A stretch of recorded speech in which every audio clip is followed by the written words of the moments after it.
Mario Kart is a very special franchise to me. I was first introduced to it when I was around 4 or 5 on my dad's old N64, and I fell in love. So much so that by the time I was 7, I woke up on Christmas morning to unwrapping a brand new light blue Nintendo DSi XL, alongside a brand new copy of Mario Kart DS. Oh, it actually hit the camera, holy shit. It wasn't the newest one out at the time. In fact, the game itself is only 3 months younger than me. But I didn't care. I had my very own Mario Kart that I could take with me anywhere. And I did. This was well before I had any sort of phone or even just a mobile device in general, so being able to play games in the car was a magical thing. So magical that I would continue to use my DS regularly for years. I would end up getting other games, of course, but they just couldn't compare to my love for this silly little kart racer. Which is why 9-year-old me was probably the happiest person on the planet to come home one day and see a new Wii plugged into the TV with a copy of Mario Kart already inside. The Wii's online services were already shut down by this point, but that didn't stop me from playing the fuck out of this masterpiece. It was just like Mario Kart DS, except you get an actual steering wheel, and Donkey Kong's elbows weren't sharp enough to cut down trees. Literally any time of the day that my parents would allow me to, I would be playing this game. And considering that outside of a friend coming over, I couldn't even play with others, that is saying something. To be fair, I don't know if 9-year-old me could tell if the Rosalina CPU was a real person or not. Needless to say, this game holds a lot of sentimental value to me, which is why 2 years ago I decided to work on and release a video covering why it was so great. And to my surprise, it ended up being my most viewed video, reaching an insane 18,000 views. The video was shit. It wasn't well scripted, I barely did any research for it. Most of my points were, I like this thing, it's good, with zero reasoning, the music's too loud, the voiceover's too quiet, I wasn't confident in my delivery at all, the editing's lazy, the green screen usage is something. And on top of all of this, I padded out half the runtime with me just playing the game in very low quality. If I'm being honest, I feel I did the game and myself a disservice by releasing this, and for almost 2 years afterward, it would be hanging over my head as the most popular thing I've ever done. Well, I'm not even proud of it. So I figured it was finally time I fixed this for myself and recreate the video into something actually worth watching. Mario Kart.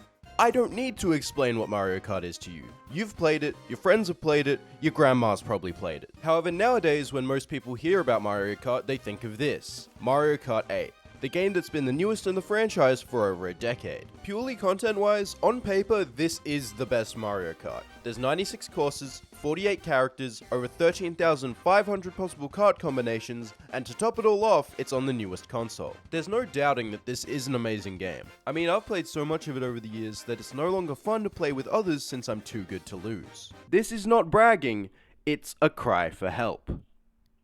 Okay, it's a little bit of bragging. However, while on paper, this is the most accessible and content-heavy game in the franchise, there's one other that sticks out to me. One that I personally view as the better and more appealing title. It's harder to get up and running, it's harder to play with other people, and it's harder to get good at. But you can still find lobbies regularly over 16 years after its release. And with the barrier of entry being as high as it is, that means it has to be good. This entry in the franchise is Mario Kart Wii.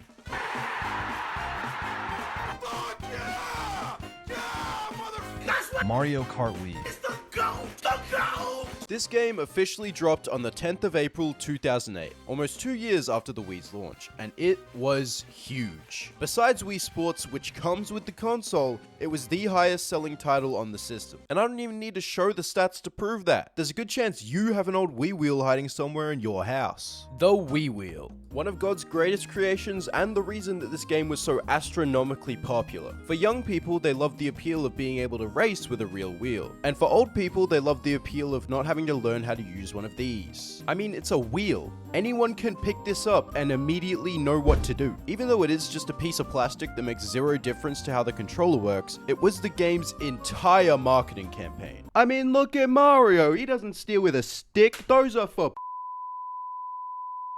Despite this angle marketing-wise, there were other ways to control the game. You can stick one of these in, or if you have no soul, one of these in. Personally, the nunchuck is my poison of choice. It hits a good balance between actually having fun and tryharding in a children's kart racer. But whenever I'm playing with actual people, it's nice being able to use the Wii wheel and nerf myself so we can run a fair game of Mario Kart. That's not to say it doesn't have application for people who try hard the game though. There are plenty of players who manage to get good and play consistently while using motion controls. And on top of this, they can be utilized to completely break the game in time trials. This mountain climbing baby Mario in a duck you see is actually beating the track in world record time, using an exploit that only motion controls allow you to pull off. This is an ultra shortcut where you abuse a lap counting system to go backwards in a certain way that tricks the game into thinking you drove the lap properly to get there. And while this one is only possible with the Wii wheel, there are 14 more of them that are currently known, meaning a total of 15 out of the 32 tracks in this are capable of being completely broken. These are incredibly difficult exploits to pull off, and in my opinion, one of the reasons for how great the game is. The amount of time and effort people are willing to put into time trials just to save milliseconds is a direct reflection of how responsive and refined the actual racing aspect is. The unique feel of driving an inside drift bike, timing the chain of your wheelies, trying to hit as many mini turbos around a corner as you can. These are all aspects that contribute to the unique skill ceiling that Mario Kart Wii provides, and that's without touching on any of the complex tech that comes alongside it. Late drifting, spin drifting, slip drifting, zipper riding, low tricking, delay tricking, drift tricking. Oh yeah, this is the game that introduced the trick system, by the way, and on top of all of it, there's a ton of unintended shortcuts you can learn. While all of this is great, having good movement alone doesn't make a good game. Because if the tracks you're using it on aren't fun or interesting to look at, people aren't going to be engaged or want to keep playing. But Mario Kart Wii 110% delivers on this front.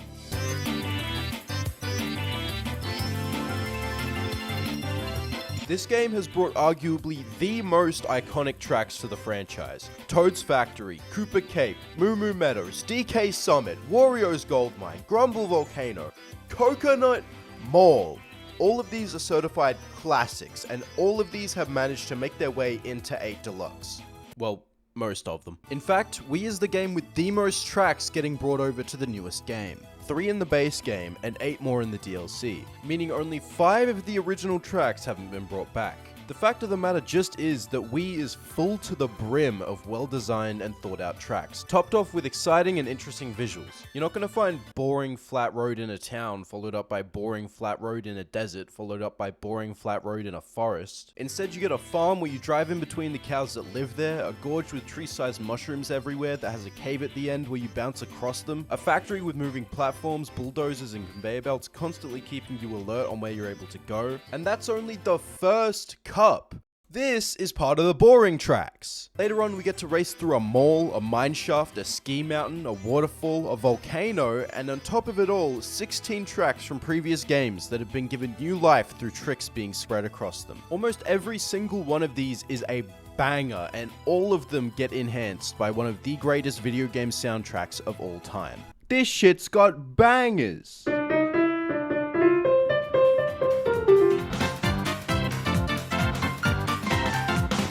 Mario Kart in general is known for its music, but they were on something different with this one. Coconut Mall, Toad's Factory, Maple Treeway, Moonview Highway, and of course, Rainbow Road.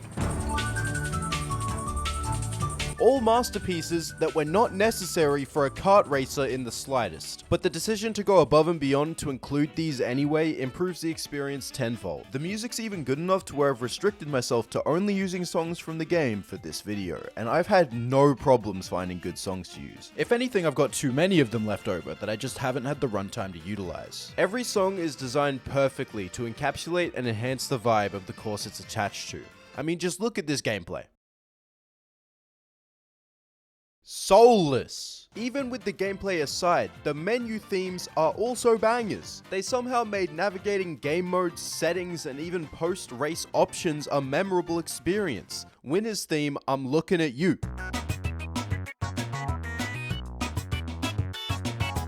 Okay, so far we've established that this game has incredible vehicle control, courses, and music. But what even is a Mario Kart game if you have these things without a good item pool? So does Mario Kart Wii deliver on this front?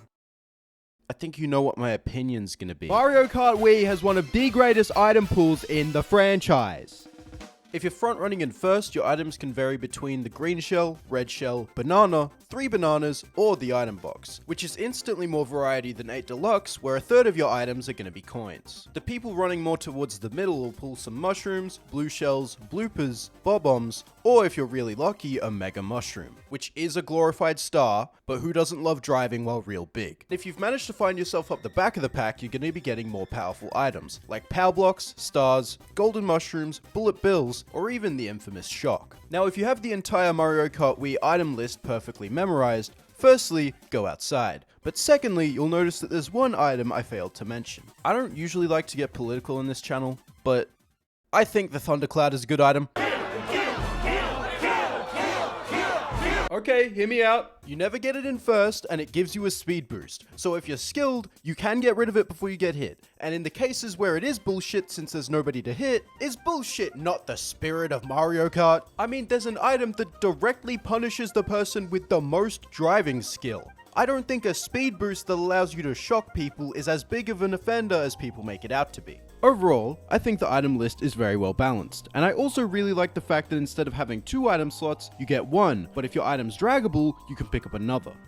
What, is that a segue? Is that a segue into the next part of the video?